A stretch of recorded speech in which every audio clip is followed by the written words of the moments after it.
The first step in scheduling, and again, this is the first in a series of webinars on scheduling, and really the first step is having time boundaries. An example that I was going to give you guys, there was a individual that called me probably about a month or so ago, maybe a couple months now it was, and he reached out to me because of my social media reach and wanted to get some tips on setting up social media for his organization. And, we talked, he reached out to me, we talked on the phone a couple of times, and then he asked me if we could have a conference call between him and a couple other people on his staff there, and they're friends of mine, and the one guy on staff is a friend of mine, so I agreed to do that. And the conference call was for 1 o'clock on a Thursday, 1 o'clock in the afternoon on a Thursday. So I left my office, decided to go to my home office to do that conference call, and I got there and got all ready. And didn't hear anything from him for 10 minutes or so, and so I sent him an email and tried to reach out to call him, and wasn't able to get a hold of him until about 4:30. And at 4:30, he finally called me and said, "Oh, I'm sorry." He said, "I had a meeting that I went into," and he said, "Hey, let's reschedule for a different day." And I said, "Well, why would we reschedule for a different day?" I said, "Our schedules mean two different things. When I schedule something for 1 o'clock, that means that I'm planning to actually do that at 1 o'clock. Whereas your schedule means that if something else comes up, then you're not going to do that, and you're not going to notify the person that you had the schedule previously set up with." So I said, "Let's not make a schedule. You can just email me as time allows, and I'll email you back as time allows." And so that was, that's really an illustration of someone that did not have time boundaries. And if you want to have a successful schedule and you want to have an efficient time management system, you have to learn how to accept time boundaries. You have to put boundaries around your time. And if you don't, if you're not aware of the time constraints in your schedule, then you really can't even put a schedule together, and it's really pointless to do so, because everything I talk about in this webinar assumes that you can make a schedule and then you can keep that schedule. If you can't keep your schedule, then it really doesn't matter if you make one. So that's why time boundaries are really the first step in scheduling. You have to be aware of time constraints. Be the person that's constantly being aware of the time. How long have you been at this particular appointment? Is this becoming a waste of time? What other things do you have on your schedule for the day? And try to constantly be thinking about the time schedule. You must track your time and create time reports. You will never be able to really manage your time effectively if all you do is plan your time. In addition to planning your time, you also have to track your time to see if you are abiding by your plan. It's just like anything else. Say you're looking at your sales numbers. Well, you can make a lot of plans, but if you know that you're not going to track your results, then those plans aren't going to mean very much to you, and they're not going to mean very much to anyone else. So you've got to track your time and create time reports, which we'll talk about more in a minute. Let's talk about the 4 different kinds of time boundaries that, as a general rule, these are the 4 things that I try to put boundaries around my time. First of all, the first thing is I try to put boundaries around my nothing time. One thing that you, I'm sure, already have realized about life in general is that there are a lot of emergencies in life. And we're going to talk more about this in a minute, but you can't schedule every minute of your day. You can't schedule every moment of your week or your month, because inevitably things are going to come up. And so you have to schedule a lot of nothing time.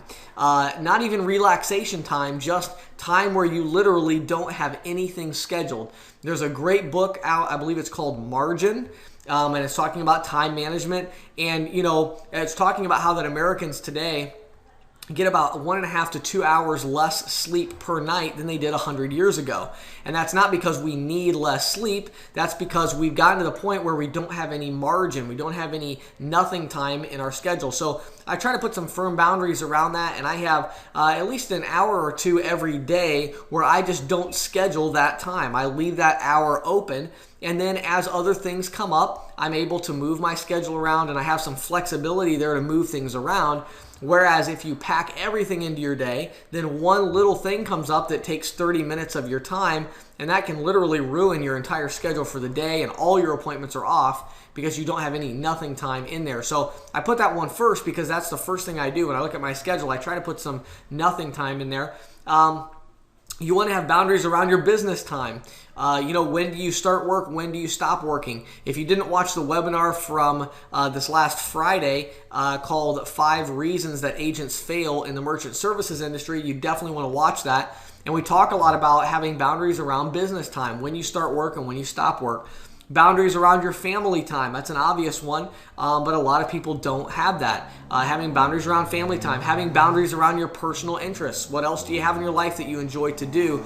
And having boundaries around each of these 4 items is really just a foundational issue for scheduling. And if you don't have some boundaries around these issues, then it's going to be very easy for you to go out of bounds. When I talk to people that work, 80, 90 hours a week, and they don't spend any quality time with their family or any personal time, they don't ever relax, they don't enjoy life. Those are people that do not have boundaries. And so you have to have some boundaries up in your life, otherwise you are going to go out of bounds in every area. Next, the way you start that is with the weekly schedule and what I call the time budget. Now, I actually use an Excel spreadsheet for this, and I go through and schedule my week, and then as I'm doing that, I'm putting in those different blocks of time. I'm putting in the amount of hours that I'm spending on each of the major things in my life, and I look at that and say, okay, I'm budgeting to spend this much of my time on this. You really can think of it a lot like money. It's interesting. I've actually always had an easier time budgeting my time than I have budgeting money. I usually have to get an administrative assistant or someone like that to help me to really keep to my budget for money. But my budget for time is something that, for whatever reason, has always become a little bit more natural to me.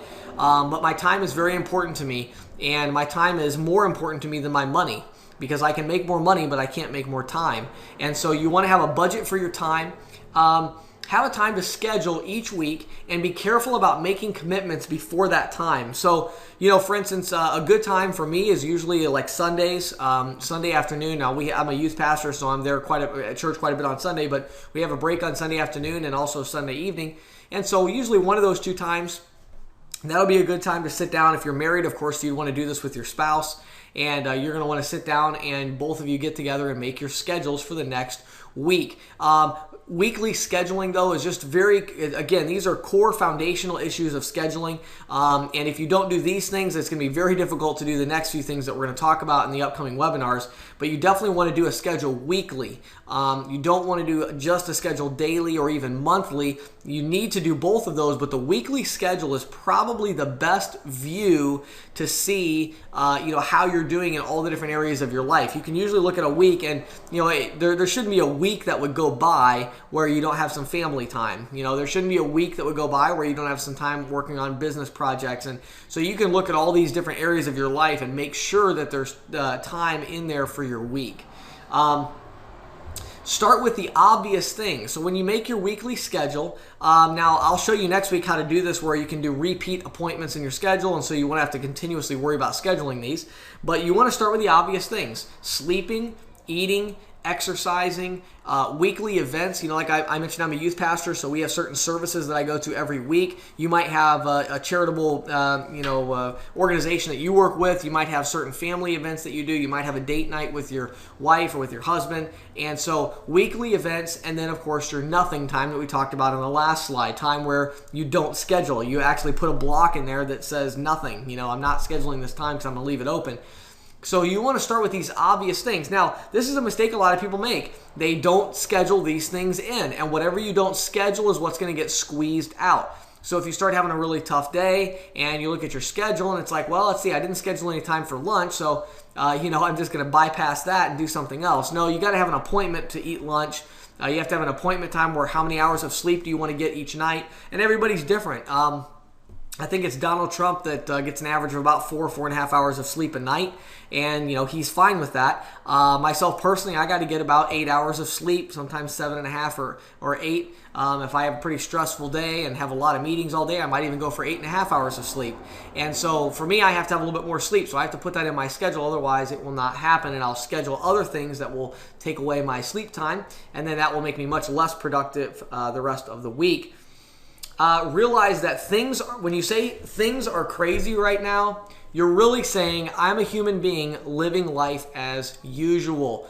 This is a really, really important thing for scheduling.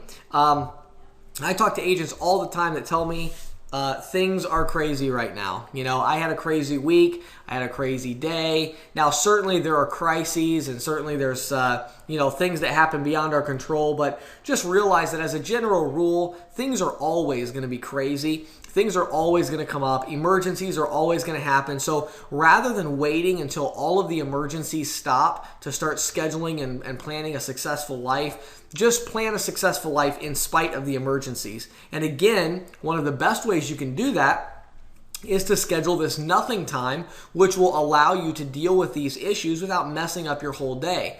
I'll give you an example. Your wife might call and maybe there's an emergency with the kids or something at the house and she needs your help for 45 minutes or an hour. Well, if you had a block of time, say from 2 to 3 o'clock in your day, you had nothing scheduled and your wife calls you at noon, you can run right home. You can take care of that for 45 minutes or an hour. You push all your appointments back 1 hour up until 3 o'clock. And the next couple appointments, you do those an hour late, and then you're right back on track at 3 o'clock. So if you schedule a nothing time towards the middle of the day, it's really going to help you to be able to handle your emergencies. And if you get an emergency later in the day, you can handle that, and then you can take the appointment that you missed during that time and move that to the next day during your nothing time. So I found that if I schedule, again, 1 to 2 hours of time each day where I don't have anything scheduled, then it gives me some breathing room and some margin, and it allows me to get a lot more done with my day and keep on schedule. And then, of course, I have my list of priorities up and projects that I'm actively working on, long-term projects. And, of course, if no emergency comes up, usually I'm just looking at that list and I start working on that project, and the next project I have on my list, and I just start working through that during those hours of nothing time if nothing actually comes up. Use a priority list to put firm boundaries around your top priorities and block schedule everything else. So you want to use a priority list. And we're going to talk about that a little more in the last slide. We're going to look at a time management matrix. But, guys, boundaries are so important.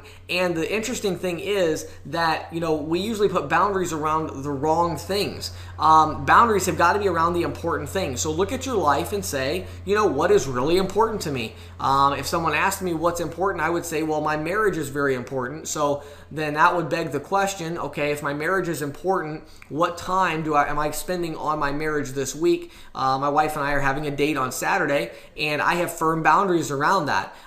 There are very, very few things that could come up that would cause my wife and I to cancel that date on Saturday because we have firm boundaries around that. We're going to spend the whole day together, and that's going to be an important time for us because our marriage is very important to us, and we show that by the boundaries that we have. Same thing in sales and business. What's important to you in your business? If, this week right now, maybe your main objective is to meet a lot of new business owners. Maybe you're struggling in that area and you say, boy, I haven't got out there and gotten many new prospects in my pipeline. Okay, if that's important, then you got to make sure you have some really, really firm boundaries around that. And one of the best ways to do that is to take some nothing time and put it around that and say, hey, I'm going to go prospecting from 1 to 4, and I'm going to have nothing scheduled from noon to 1 and nothing scheduled from 4 to 5 on that day, so that if somebody does call you at 3:30, you're still out prospecting. You can protect that last half hour by saying, hey, you know what, I'm going to be done with this at 4 o'clock, and then I have an hour open. Can I come meet with you then? And so, you want to try to put really firm boundaries around these important things, whether it's in business or personal life. What are the most important things to you in each area? And then put some really firm boundaries around those. And then you just block schedule everything else. So when you're making that weekly budget, you're going to have a few time blocks where you got to make sure that each day what is my most important time block today, and then everything else just block schedule it in. Work, this is, you don't need to put specifics, just put this is work time, from this time to this time is work time, and then this is family time, etc. And just put that in, work it out with your wife or your significant other, talk to your friends or communicate with people that are important to you. Try to get your schedule synced up as best as you can, put some general block schedules in there, and have a general idea at the beginning of the week how your week is going to go. Now, if you do all of that, and again, we mentioned this in the first slide, but you don't have any kind of reporting on your time, then you're really not going to hold yourself accountable because you're not holding yourself accountable. There's no reporting. So here's what I would recommend that you do. Track your time by placing a reminder in your schedule every 1.5 to 3 hours to track it. So let me explain what I mean by that. You can bring a little notebook with you out into the field, or there are great time management apps you can get for Android and iPhone. I have a time tracking app on my Android device that gives me a good report at the end of the week. But basically, every 1.5 to 3 hours, I just take a little bit of time. I've used many different tools to do this, and a little thing will pop up in my schedule that says, what did you do in the last 3 hours? And then I sit there and I write down what I did for the last 3 hours. And again, you don't have to be real specific, guys. It can just be, a general idea. I think I spent about a half hour on this and about an hour on this. It doesn't need to be really, really, specific, but just get a general idea of what you spent time on, how many hours you spent. Track your time by major categories like business, personal interests, family, relaxation. So big, broad categories. Try to just put down the amount of time you spent on these broad categories. So at the end of the week, you can look back and say, this is how much time I spent on business. This is how much time I spent with the family. This is how much time I spent on my personal interests or relaxation or whatever it might be. Then track 1 or 2, at the most 2, subcategories for each of these according to your top priorities. So let me give you an example. Let's say in your personal life, your family is really working on decreasing the amount of television that you watch because you feel like it's a waste of time, which a lot of it might be. And you say, boy, we've spending too much time on that. Okay, well, then the time you spend for your television watching would go in with your family time, but you might also write that down as television watching time so that you can track that separately.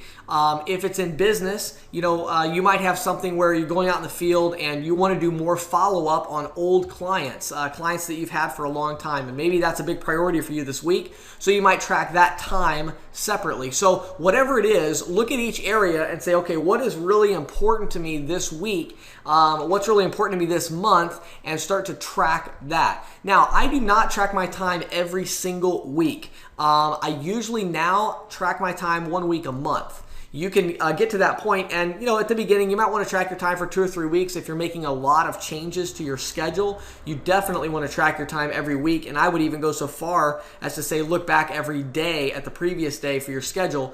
But once you get going and you're in a good routine, track your time 1 week every month and look back and see how you're doing with that.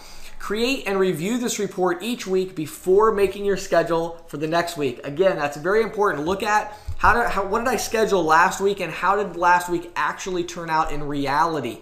Look at how much time you spent on unplanned things. And that's not necessarily bad. It's just that you need to understand that unplanned things are going to happen. And so you need to make sure that in your schedule the next week, you try to plan for your unplanned events as best you can. All right, next one. The daily schedule. When you are in sales full-time, be careful about strict appointment-based schedules. Boundaries should keep you from being lazy, but not from being productive. So on the weekly schedule, you're going to use a lot of block times in there. You're going to try to put boundaries, strong boundaries around important things that you want to do.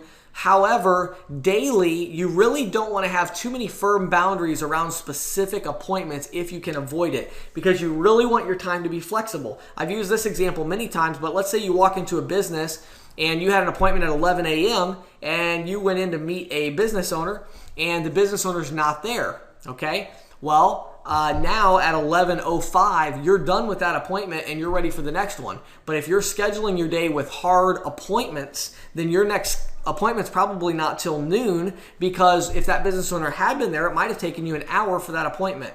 So it can really get dicey. Whereas if you just had 4 or 5 people that you said, I'm going to come visit you on Wednesday morning, well, you can easily do that, because Wednesday morning means Wednesday morning. So you get to your first one at 9, the person's not there, boom, you go right to your next one. That person is there, okay, you spend an hour with them. Then you go to the next one. They're not there, okay, go to the next one. And so the idea here is you want to use your block schedule to create each week, and then make to-do lists for each block of time so you can be flexible and adjust to unusual circumstances. So basically you have all these different blocks of time. So like for me, a lot of times I'll have in there just office work, office work Thursday morning from 9 to 11. So I have a 2-hour time block.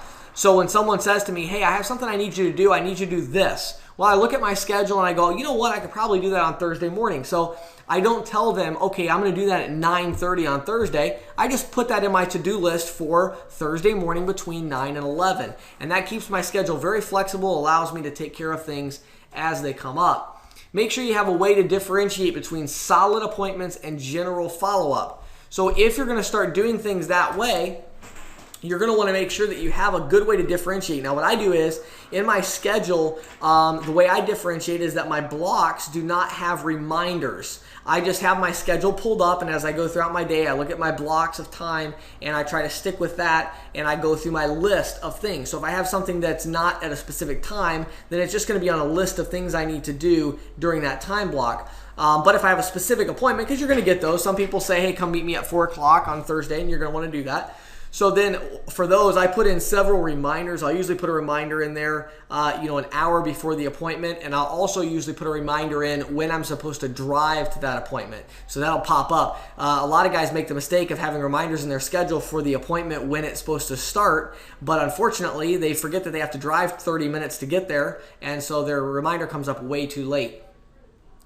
So let's go through a boundary summary, and then I'm going to show you one other slide and we'll be done. And I think you'll really find the last slide interesting. Keep in mind that setting clear boundaries takes some time and lots of communication with your friends, family, spouse, etc. Setting time boundaries and sticking to a schedule is one of the most difficult things that you can do, and it's also one of the most rewarding. It's not complicated. As you guys saw with the first few slides, anybody can have a very, very good schedule. The difficulty comes not in making the schedule, but in keeping the schedule. And it's very difficult because you have to have these time boundaries. And you have this interdependent world, this reality where you have family members and friends and people that are going to call you and ask you to do things. And so it becomes very, very difficult to set boundaries, especially at the beginning when all these people that you normally just drop everything for realize that you're starting to set boundaries. They might feel like they are being slighted. And if you don't communicate effectively, then you could actually damage relationships with your boundaries at the beginning. And so what you need to do is you need to communicate and let them know and say, hey, I have this credit card processing business right now, and it's really taking a lot of my time, and so I'm having to schedule quite a bit in advance. So I apologize if it seems like over the next few months that I'm changing and I'm not being as caring or able to drop things as quickly. I apologize in advance, but I'm going to try to set some really good boundaries around my time right now so I can be successful with this business. So if you need me to do something, please let me know as far in advance as you can, and I'll make sure it gets added to my schedule. So you're going to have conversations like that with people that you care about if you want to have a successful schedule. Remember, though, it's well worth it because the person who schedules the furthest in advance will be the one most in control of his or her success in life. It's no secret that there are certain people that are scheduled way in advance, and everybody knows who they are. And not only does everybody know who they are, but everybody works around their schedule. I mean, think about it. You have appointments with people. There are some people that they say, oh, any time is fine, and so you come when it's convenient for you. There are other people that say, I already have my schedule done a week or two in advance. You're going to have to come next Thursday at 2 o'clock. And what do? You come next Thursday at 2 o'clock because you work around their schedule, unless you're already scheduled 2 weeks past that. And so, again, of course, in business and in selling, specifically in selling, you don't want to be, specifically scheduled that far in advance. However, you would want to be scheduled to where if that's a day where you're working or a day where you're taking off and spending some time with your wife. So you want to be scheduled really far in advance with things that you can be scheduled for. And having these time boundaries in place is really going to make everybody else work around your schedule, and I found that people don't mind that at all. In fact, most people will respect you more because they realize that you're someone that has this schedule in place. And so that's really important. Build the biggest time boundaries around the most important things, not the most urgent things. They come with their own tough to break boundaries. Now I'm going to go ahead and go to the next slide to explain that. Some of you might have seen this, and let me just give a quick plug for a book here. If you have not read The 7 Habits of Highly Effective People by Dr. Covey, then you are really missing out. That is one of the best books I've ever read on time management and just life in general. But again, The 7 Habits of Highly Effective People, Mr. Covey is the one that made this matrix here. And I'm going to go through this just real briefly. Many of you have already seen this, I'm sure. I mean, anybody that's read any, he wrote the 7 Habits back in the 70s, and I think all the time management books since then have copied his matrix. But the matrix here is very important. Notice up at the top you have your urgent and your not urgent tasks. Over to the left, you have your important and your not important. So they call them quadrants. Quadrant 1 are things that are urgent and important. So these would be pressing matters. This is, a little while back, I had to take my mother-in-law to the emergency room earlier this morning. And she had had a bug bite that looked like it was getting pretty bad. And so she had to go to the doctor's, the emergency room this morning. That would be something that was urgent and also very important, as all of you know that have a mother-in-law. That's always important, right? So anyway, that was urgent and important. So we took care of that right away. However, also the urgent and important things can be things that are firefighting, deadline-driven stuff, projects where people say, hey, this has to be done right now. That is urgent and important. Quadrant 2 are things that are important but not urgent. Now, this is where you really want to put strong boundaries around your quadrant 2 activities, because your success is ultimately going to come from what you do in quadrant 2. Quadrant 1, you just kind of manage. There's not much you can do with it, but if you spend a lot of time in quadrant 2, you'll kind of get rid of a lot of the quadrant 1 activities because they will no longer be urgent, because you'll take care of them before they become urgent. But quadrant 2 are things that are really important, but they're not urgent. Spending time with your family is probably one of the most important things in your life, but it's really not urgent. It doesn't call out for your attention all the time. And so what will happen is those things will get pushed to the side and we won't spend any time there. Now, quadrant 3, things that are urgent, but that are not important. And these would be things like interruptions. You're working on an extremely important project, and you might be working on a big sale, and you're trying to put the analysis together, and you're really in the middle of working on that, and you get a phone call from, your phone rings, and you don't even know who it is, or maybe it's a friend of yours that you could talk to later that day. Well, that is urgent because the phone's ringing, and so you feel like you need to pick up the phone right then, but it's actually not important, especially not in light of what you're working on right now. It's not important enough for you to stop what you're doing. But a lot of emails and phone calls fall into this.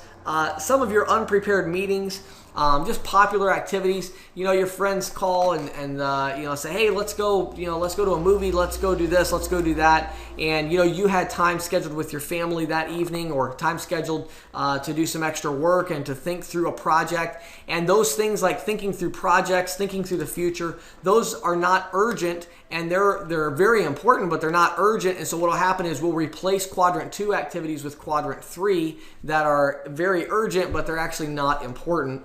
And then number 4, quadrant 4, things that are not urgent and things that are not important.